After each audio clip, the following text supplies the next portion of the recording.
Our next speaker is Gabriel Miller. I would like to add my voice to the chorus here today in opposition to this ridiculous resolution. At a time when the rest of the world is condemning Israel for committing war crime after war crime, Chicago is fiddling around on whether to condemn Hamas. By doing so, Chicago will be doing its part in enabling the genocide of Palestinians. And this resolution acts like it's on the side of innocent civilians.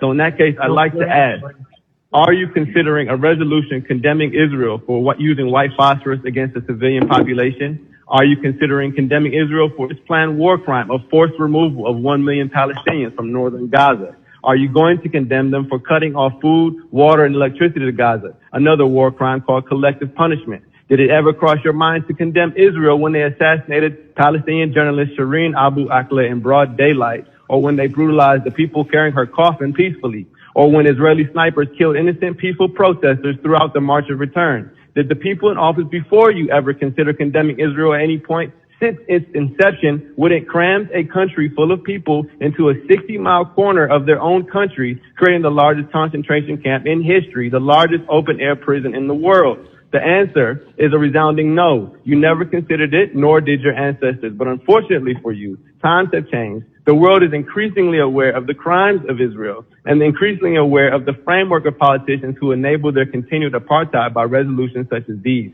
And in a city like Chicago, with majority black and brown people who have experienced the apartheid-like conditions of oppression in the United States, a generation of young people have emerged to understand immediately that we have everything in common with the Palestinian people and nothing in common with the brutal Zionists under who they suffer. A generation of people who are not surprised when we find out that our politicians, up to our president, spread lies about 40 babies being beheaded in order to rationalize genocide. We're only surprised that they're forced to walk those lies back. But of course, the damage is done. People are still spewing the debunked lies about rape and massacre of babies, even here in this very meeting, when actually there is endless evidence of Israel having killed over 500 babies in the last 48 hours alone, having dropped more bombs in 24 hours than the U.S. dropped on Afghanistan in 1 year. And finally, let it be known that condemning the attack as the actions of some fringe group misses the point of what's going on. The attacks were carried out by a broad coalition of groups from every section of Palestinian society, not just Hamas. That coalition represents a people determined to attain freedom at any cost,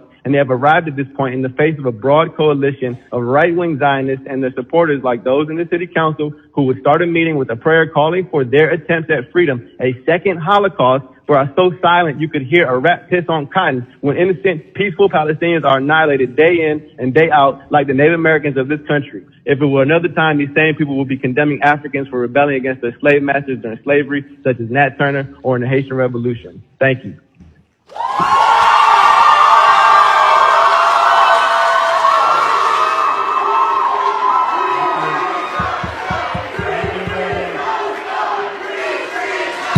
Thank you.